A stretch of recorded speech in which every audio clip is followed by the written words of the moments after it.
انسان زندگی میں جب جدوجہد کرتا ہے، کوشش کرتا ہے، وہ بہت سارے دنیاوی اسباب اختیار کرتا ہے۔ جتنی عقل اللہ نے دی ہوتی ہے اس عقل کا بھی وہ استعمال کرتا ہے، کوشش کرتا ہے کہ کچھ اچیو کر سکے زندگی میں، کچھ مقاصد کا حصول اسے میسر آئے۔ عزیز بھائیوں، ایک بات اپنے ذہن میں اچھی طرح بٹھا لیں اور لکھ لیں کہ زندگی میں جو کسی بندے کو کامیابی حاصل ہوتی ہے وہ رب تعالیٰ کی مدد سے حاصل ہوتی ہے۔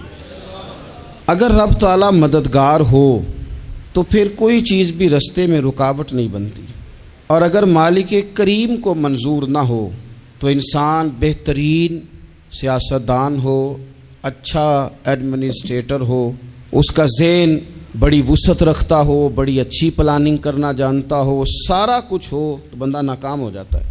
مسلمانوں کو جتنی کامیابیاں ملیں ان کا پس منظر صرف اتنا تھا کہ اللہ تبارک و تعالیٰ نے اپنے بندوں کی مدد فرمائی، اور اب تعالیٰ نے قرآن مجید میں اس حقیقت کا بیان کیا، فرمایا بل اللہ مولاکم، فرمایا بلکہ اللہ تمہارا مولا ہے، وَهُوَ خَيْرُ النَّاصِرِينَ، اور وہ بہترین مددگار ہے۔ وہ جو رب تمہارا مولا ہے وہ بہترین مددگار ہے، اور اگر وہ مدد کرے تمہاری، سورہ آل عمران میں آگے جا کے ارشاد فرمایا اگر اللہ مدد کرے تو پھر تم پر کوئی غالب نہیں آ سکتا، اور اگر وہ تمہاری مدد چھوڑ دے تو پھر کوئی تمہاری مدد کر سکتا، کوئی مدد نہیں کر سکتا۔ بدر کی جنگ بھی اور فتح مکہ بھی رمضان المبارک میں ہوا ہے۔ میں دونوں پر غور کر رہا تھا تو ایک نیا مضمون میرے ذہن میں آنے لگا۔ بدر کی جو جنگ ہے اس میں بھی ایک عجیب انقلاب آیا ہے کہ 313 نے 1000 سے مقابلہ کیا، اور جن 1000 سے مقابلہ کیا وہ اسلحے سے لیس تھے، اور یہ جو 313 ہیں ان کے پاس 6 زرہیں، 8 تلواریں، چند گھوڑے، لیکن اللہ نے کامیابی دی تو خود رب نے بیان کیا کس طرح دی، فرمایا وَلَقَدْ نَصَرَكُمُ اللَّهُ بِبَدْرٍ وَأَنْتُمْ أَذِلَّةٌ۔ وہ کامیابی اس طرح ملی ہے کہ رب نے تمہاری مدد کی تھی، تم تو کمزور تھے، اللہ نے بدر میں تمہاری مدد کی، تم جیت گئے۔ وَلَقَدْ نَصَرَكُمُ اللَّهُ بِبَدْرٍ وَأَنْتُمْ أَذِلَّةٌ، اللہ نے بدر میں تمہاری مدد کی، تم تو کمزور تھے۔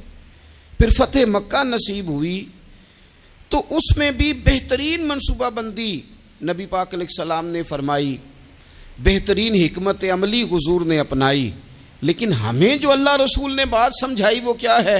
اذا جاء نصر اللہ والفتح، فرمایا جب اللہ کی مدد آئی اور فتح نصیب ہو گئی۔ یہ اللہ نے مدد فرمائی تمہاری، یہاں بھی فتح مکہ بھی اللہ کی مدد سے، جنگ بدر بھی اللہ کی مدد سے۔ وہ جو مدد ہے اللہ تعالیٰ کی، جب وہ ہم یہ کرتے ہیں کہ ہم اپنی ساری زندگی سیاست کی نظر کر دیں، ہماری سیاست صرف ملک میں نہیں ہوتی، ہماری سیاست خاندان میں بھی ہوتی ہے، ہم گھر کے اندر بھی سیاست کرتے ہیں، ہم کسی خاص طریقے سے لوگوں کو اپنے پیچھے چلانا چاہتے ہیں، ہم ایک خاص اسلوب اختیار کرتے ہیں کہ لوگ ہمارے پیچھے چلیں۔ اس کا نقصان ہمیں یہ ہوتا ہے کہ سیاست جو ہوتی ہے یہ شطرنج کے ہیر پھیر کی طرح ہوتی ہے، تو اس کے راز بڑی جلدی کھلنے لگ جاتے ہیں، پتہ چل جاتا ہے کہ بندہ مخلص نہیں تھا، سیاست کر رہا تھا، طریقے سلیقے سے اس نے جوڑ کے رکھا ہوا تھا۔ ہم ہر جگہ سیاست کے بل بوتے پر چیزوں کو لے کے چلنا چاہتے ہیں، سیاستیں ناکام ہو جاتی ہیں، سیانے لوگ فیل ہو جاتے ہیں، بچتا صرف وہی ہے جس کے پیچھے رب تعالیٰ کی مدد شامل حال ہوتی ہے۔ اپنی زندگی کے اندر ہم جو کچھ بھی کر رہے ہیں، جس شعبے سے بھی ہمارا تعلق ہے، آج ہم نے اس بات پہ غور کرنا ہے کہ پہلے تو یہ غور کر لیں کہ جو کام ہم کر رہے ہیں کیا وہ کام ایسا ہے کہ اس میں اللہ کی مدد ہمیں ملے گی؟ اگر آپ کوئی معاذ اللہ ناجائز کام کر رہے ہیں، فعل حرام کا ارتکاب کر رہے ہیں، تو اس میں تو مدد الہی آئے گی نہیں۔ پہلے تو یہ دیکھیں جو کر رہے ہیں وہ کام مدد الہی والا ہے، اور اگر اللہ تعالیٰ کی مدد والا وہ کام ہے پھر اس پر غور کریں کہ کیا ہم نے مالک سے مدد کا سوال کیا ہے، ہمیں مدد میسر آ رہی ہے۔ وہ میں نے بزرگوں سے ایک بات سنی تھی، وہ بڑی یاد رہ گئی۔ وہ فرمایا کرتے تھے قابلیت بھی بڑی چیز ہے لیکن قبولیت سب سے بڑی چیز ہے۔ قابل ہونا بھی بڑی بات ہے لیکن زیادہ بڑی بات یہ ہے کہ اس کی بارگاہ میں قبول بھی ہے کہ نہیں۔ اپنی زندگی میں اللہ کی مدد کی طرف بڑھیں، مالک کی مدد کا حصول اختیار کرنے کی کوشش کریں، اللہ کے ساتھ اپنے آپ کو جوڑیں۔ اگر اللہ کی مدد نصیب ہو، یہ جو ہم جتنا ڈرتے رہتے ہیں، سہمے رہتے ہیں، پریشان رہتے ہیں کوئی کیا کر دے گا، ہمارے ہاں نا ہر شعبے میں معاذ اللہ ایک مافیا ہے، الا ماشاء اللہ۔ وہ مافیا کہتا ہے میرے ساتھ ملو گے تو میں چلنے دوں گا، ورنہ میں نہیں چلنے دوں گا، مارکیٹ میں آ ہی نہیں سکتا فلانا بندہ، چونکہ یہاں ہمارا قبضہ ہے۔ اور میرے بھائی پھر بہت سارے لوگ جن کی نیتیں اور ارادے بڑے اچھے ہوتے ہیں شروع میں، وہ بھی اس مافیا کا شکار ہو جاتے ہیں اور ان کے رنگ میں رنگ جاتے ہیں۔ یاد رکھنا، کسی شخص کی بلیک میلنگ کا کبھی شکار نہ ہونا، کبھی کسی کی میٹھی اور مسجع مکفہ باتوں کا شکار نہ ہونا۔ کوئی کیا کر سکتا ہے اگر اللہ مددگار ہو تو؟ جس کو رب کریم اٹھانا چاہے اسے کوئی گرا سکتا ہے؟ ہم یہ ڈرے ڈرے سہمے پریشان فیصلہ کرنے کی طاقت نہیں، مجھے چلنا چاہیے کہ نہیں، اٹھنا چاہیے کہ نہیں، کرنا چاہیے، اٹھ باندھ کمر کیوں ڈرتا ہے؟ پھر دیکھ خدا کیا کرتا ہے۔ حضرت عبداللہ ابن عباس فرماتے ہیں میرے نبی پاک علیہ السلام نے میری تربیت فرمائی، حضور نے میری تربیت فرمائی، اور محبوب پاک علیہ السلام نے فرمایا عبداللہ یاد رکھنا، یہ نوجوان دوست میری بات لکھ لیں، پریشان لوگ میری بات لکھ لیں، جن کے پاس قوت فیصلہ نہیں وہ اس بات کو لکھ لیں۔ حضرت عبداللہ ابن عباس فرماتے ہیں میرے نبی پاک علیہ السلام نے مجھ سے فرمایا تھا عبداللہ سن، اگر ساری دنیا مل کے تیرا کوئی نفع کرنا چاہے کر نہیں سکتی جب تک میرے رب کی رضا نہ ہو، اور فرمایا ساری دنیا مل کے تیرا کچھ بگاڑنا چاہے تو عبداللہ بگاڑ نہیں سکتی جب تک رب کریم کی حکمت کا تقاضا نہ ہو۔ لوگوں سے ڈرنا، لوگوں کی طرف دیکھنا، ماحول دیکھ کے اپنے راہ کا تعین کرنا، ہر بندے کے خیالات کے مطابق ڈھلنے کی کوشش کرنا، فلانا نہ ناراض ہو جائے، فلانا نہ ناراض ہو جائے، وہ جس نے ہونا ہو جائے، بس رب رسول ناراض نہ ہو۔ اپنی زندگی میں اپنے مالک کو مولا جان کے، بل اللہ مولاکم، اللہ تمہارا مولا ہے، وَهُوَ خَيْرُ النَّاصِرِينَ، وہ بہترین مددگار ہے۔ توجہ جب بھی کریں رب کی جانب کریں، اپنے دل کا قبلہ درست رکھیں، سوچوں کے زاویے سیدھے رکھیں۔ میرے بھائی مالک جب بندوبست کر دے نا، جب مالک بندوبست کر دے پھر ایسا بندوبست کرتا ہے کہ لوگوں کے پاس نا چارہ نہیں رہتا۔ حضرت مریم رضی اللہ تعالی عنہا پاک باز تھیں، مسجد میں رہی تھیں، پر مالک کی حکمت کے تقاضے بڑے عجیب ہے نا۔ پھر جناب مریم کو اللہ تعالیٰ نے بغیر شوہر کے اولاد عطا کر دی۔ یہ بات ہی ایسی تھی، وہ کسی نے کہا تھا کہ مخلوق تو فنکار ہے اس درجہ کے پل بھر میں سنگے در کعبہ سے بھی اصنام تراشے، تم کون ہو کیا چیز ہے داغ کبابی، لوگوں نے تو مریم پہ بھی الزام تراشے۔ تو لوگوں نے کہا کدھر سے لے آئی بچہ، تیرا باپ تو ایسا نہیں تھا، کہاں سے لے آئی؟ اللہ کرے میں آپ کو سمجھا سکوں، ذرا اپنے آپ کو وہاں کھڑا کریں کہ ایک پاک باز عورت، پاک باپ کی بیٹی، طیب ماں کی بیٹی، اور اللہ کے گھر میں پرورش پانے والی خاتون، ایک وہ وقت اور ایک یہ وقت کہ اس عورت کو کٹہرے میں کھڑا کر کے پوچھا جا رہا ہے کہ معاذ اللہ تیری گود میں بچہ جائز نہیں ہے، کہاں سے لائی ہے؟ اب خود سے صفائیاں بندہ کتنی کو دے، کتنی کو وضاحتیں کرے۔ اور میں نے تو اپنی زندگی میں دیکھا ہے زیادہ وضاحت دینے والے کو بھی لوگ جھوٹا سمجھنے لگ جاتے ہیں، زیادہ وضاحت دینے پر بھی لوگ کمزوری کا اظہار سمجھتے ہیں کہ کمزور پڑ گیا۔ آپ صلح کی کوشش کرتے ہیں، سامنے والا بزدل سمجھ لیتا ہے، زیادہ وضاحتیں بھی کمزور کر دیتی ہیں۔ اب حضرت مریم کو کٹہرے میں کھڑا کر کے کہا بچہ کس کا ہے؟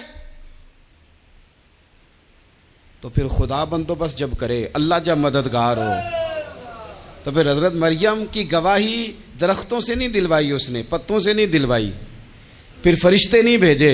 حضرت مریم کہنے لگی مجھ سے نہ پوچھو، وہ جو پنگوڑے میں ہے اسی سے پوچھ لو، ان سے پوچھو نا، وہ کون ہے پوچھ لو، ان سے کر لو سوال۔ انہوں نے کہا پنگوڑے میں چند دنوں کا بچہ یہ جواب دے گا؟ مددگار تھا رب،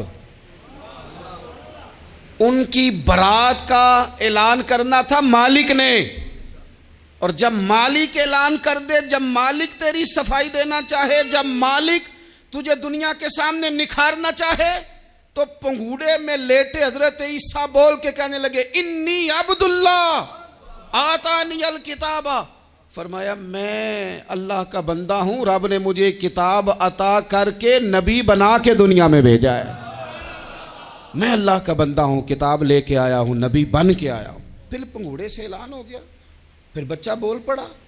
اور یہ ایک دفعہ نہیں بات ہوئی، یہ بنی اسرائیل میں ایک جریج نام کے شخص بھی تھے جو نماز پڑھ رہے تھے، بعض نے لکھا ہے نفل نماز تھی، اماں نے پکارا تو آئے نہیں، تو ماں کے منہ سے نکل گیا تو اتنی دیر تک مرے گا نہیں جب تک کسی بے حیا عورت کا منہ نہ دیکھ لے۔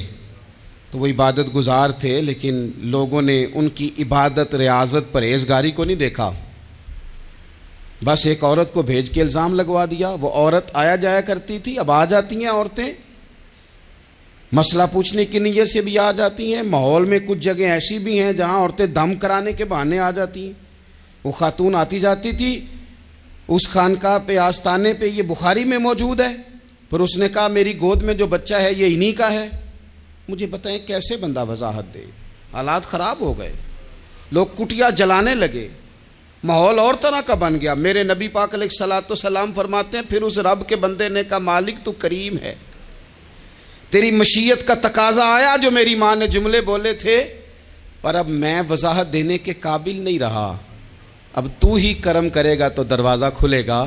تو وہ چند دنوں کا بچہ پنگوڑے میں بول کے کہنے لگا میں اس درویش کا نہیں، میں تو فلانے چرواہے کا بچہ ہوں، وہ جو بکریاں چراتا ہے۔ رب کی مدد کو پکاریں، اپنے ساتھ اپنے مالک کی مدد کو شامل کریں، تھوڑے رزق پر بھی گزارا اچھا ہونے لگ جائے گا۔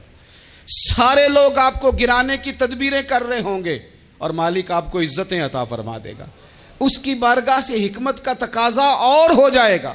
ہم نے ساری زندگی لوگوں کو راضی کرنے میں گزار دی، ساری زندگی بڑھاپا آ گیا بچوں کو پالتے، اور بچوں نے آخری عمر میں کہہ دیا ابا اگر کوئی ڈھب کا کام کر لیتے تو آج ہمارے دن بھی پھر نہ جاتے۔ ساری زندگی گزار دی بہن بھائیوں کو راضی کرنے میں، ساری زندگی گزار دی ذمہ داریاں اٹھانے میں، ان کو 99 دفعہ دیا، ایک دفعہ نہیں دیا تو انہوں نے کہہ دیا تو نے تو کبھی دیا ہی نہیں، تو تھا ہی نہیں۔ ساری زندگی محلے داروں، علاقے والوں کو راضی کرنے میں گزار دی۔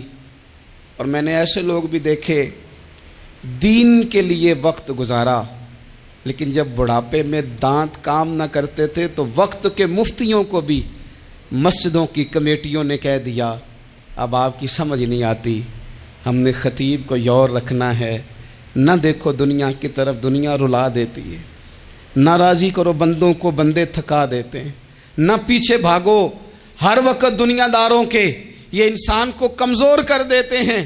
وہ تو کریم ہی بڑا ہے، 2 آنسو زمین پر بعد میں گرتے ہیں، بندے کے گناہ سارے پہلے معاف فرما دیتا ہے۔ اللہ کی مدد کا حصول، اپنے مالک کی مدد کی طرف بڑھنا، آپ کو بدر کی جنگ بھی یہی درس دے گی، آپ کو احد کا میدان بھی یہی سبق دے گا، فتح مکہ بھی یہی سبق دے گا۔ میرے دوستو، جب رب مدد فرمائے، جب اللہ مددگار بنے، دوستوں سے ایک بات اکثر کرتا ہوں، میں کہتا ہوں کہ جتنے درد سے آپ امیر کو اپنی کہانی سناتے ہیں نا، اور جس طرح آپ کے آنسو بات کرنے سے پہلے گر جاتے ہیں کہ غریب ہیں، بچیاں ہیں، کاروبار نہیں، او میرے سنگیو، اس سے آدھے آنسو اپنے رب کی بارگاہ میں بکھیرو، اس کے حضور عرض گزار ہو جاؤ، اس سے طلب کرو۔ ایک وقت انسان پر زندگی میں ایسا آتا ہے کہ اسے یوں محسوس ہوتا ہے کہ میرا سایہ بھی ذرا سا پیچھے ہٹ گیا ہے، اسے یوں لگتا ہے کہ میں کسی سہارے پہ ہاتھ ڈالتا ہوں تو وہ بھاگ جاتا ہے مجھ سے، لیکن مالک کی بارگاہ ایسی عظیم بارگاہ ہے، رب رسول کے آستانے اتنے بڑے ہیں کہ آپ جب وہاں کشکول طلب دراز کرتے ہیں تو جھولی پھیلانے میں دیر لگتی ہے، ان کو بھرنے میں تو کوئی دیر نہیں لگتی۔ ہم نے اپنا سوچ کا قبلہ ہی دنیا کو بنا لیا ہے۔ یہ جو اللہ والوں کی مدد ہے یہ تو اللہ ہی کی مدد ہے، لیکن یہ جو سیٹھوں کی طرف توجہ کرنا، نوابوں کی طرف توجہ کرنا، دنیا داروں کی طرف توجہ کرنا اور اپنا مزاج اس طرح کا بنا لینا، یارو گردن کو جھکا دیتا ہے خیرات کا پتھر، جہاں میں مانگنے والوں کے سر کبھی اونچے نہیں ہوتے۔ اور اقبال کہتے ہیں غیرت ہے بڑی چیز جہان تگ و دو میں، پہناتی ہے یہ فقر کو تاج سردارا۔ میں عرض کروں گا کہ اپنی آپ جب توجہ کا قبلہ اللہ رسول کو بنائیں گے تو رب فرماتے وَيَرْزُقْهُ مِنْ حَيْثُ لَا يَحْتَسِبُ، میں نہ تجھے وہاں سے رزق دوں گا جہاں سے کبھی تیرا گمان بھی نہیں گیا ہوگا، یہاں سے بھی مل سکتا ہے، تو نے سوچا بھی نہیں ہوگا۔ بخاری شریف میں حدیث ہے، حضرت جابر ابن عبداللہ فرماتے ہیں نبی پاک صلی اللہ علیہ وسلم نے 300 لوگوں کا ایک لشکر روانہ کیا کسی مہم کے لیے، کسی جہاد کے لیے۔ حضرت ابو عبیدہ بن جراح رضی اللہ تعالیٰ عنہ امیر لشکر تھے۔ فرماتے ہیں غربت اتنی زیادہ تھی، بھوک اتنی زیادہ تھی کہ ایک ایک کھجور دن میں ایک وقت کھانے کو ملتی تھی، اور کچھ دن ایسے آئے کہ اب کھجور بھی نہیں مل رہی۔ فرماتے ہیں اتنی زیادہ بھوک لگی مجاہدین کو 300 بندہ پتے کھا کے گزارا ہونے لگ گیا۔ یہ بخاری میں موجود ہے۔ آپ فرماتے ہیں کہ دریا کے کنارے ہمارا پڑاؤ تھا، ٹھہراؤ تھا، جب بھوک سے نڈھال ہو گئے نا، وَيَرْزُقْهُ مِنْ حَيْثُ لَا يَحْتَسِبُ، اللہ وہاں سے روزی دیتا ہے، گمان بھی نہیں ہوتا۔ فرماتے ہیں ایک مچھلی اللہ تعالیٰ نے دریا کے کنارے بھیجی، فرماتے ہیں وہ تھی تو مچھلی پر پہاڑ جتنی تھی۔ بخاری میں لفظ ہیں، حضرت جابر ابن عبداللہ رضی اللہ تعالیٰ عنہ فرماتے ہیں 300 آدمی 18 دن تک اس مچھلی کو کھاتے رہے، مچھلی ختم ہی نہیں ہوئی۔ مچھلیاں نہیں، مچھلی کہتے ہیں 18 دن 300 بندہ کھاتا رہا، مچھلی ختم ہی نہیں ہوئی۔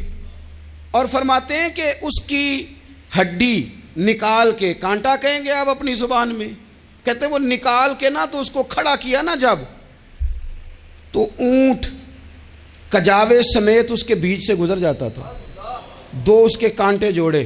فرماتے ہیں وہ اس کا گوشت ہم کھاتے تھے اور اس کی چربی بطور تیل کے ہم جسموں پہ ملتے تھے، بیماروں کو اس سے سکون آتا تھا، تندرستی شفا ہوتی تھی۔ فرماتے ہیں ہم کھایا بھی ہم نے، اور کچھ لے کے ہم مدینے بھی گئے، اور قربان جائیں نبی پاک نے بھی اس میں سے کھایا۔ ہم نے عرض کی حضور یہ معمہ کیا ہے، یہ ماجرا کیا ہے؟ تو محبوب نے فرمایا تمہارے پاس غذا نہیں تھی، رب نے تمہارے لیے بندوبست کیا ہے، اللہ نے تمہیں دیا ہے۔ مکان شروع کر لیا، ایک صاحب نے وہ مکان بنانے لگے، آپ وہ حساب لگا رہے ہیں، کہتے ہیں میرے پاس اتنے پیسے ہیں، اتنے میں نے فلانے دوست سے کہنا ہے اس نے دے دینے، اتنے فلانے رشتہ دار سے کہنا ہے اس نے دے دینے، اتنے فلانے سے کہنا ہے اس نے دے دینے۔ یہ ساری کاپی بنا کے مکان شروع کر لیا۔ جو روز کہتا تھا نا کوئی حکم ہو جاتے 10، سب سے پہلے اس کو کہا میاں پیسے چاہیے دن، وہ کہندا ہو کل ہی منڈا ٹوریا ہے، کدے تو پرسوں 10 داتے لب جانے سن۔ میں آپ کو اپنے تجربے کی بات بتا رہا ہوں۔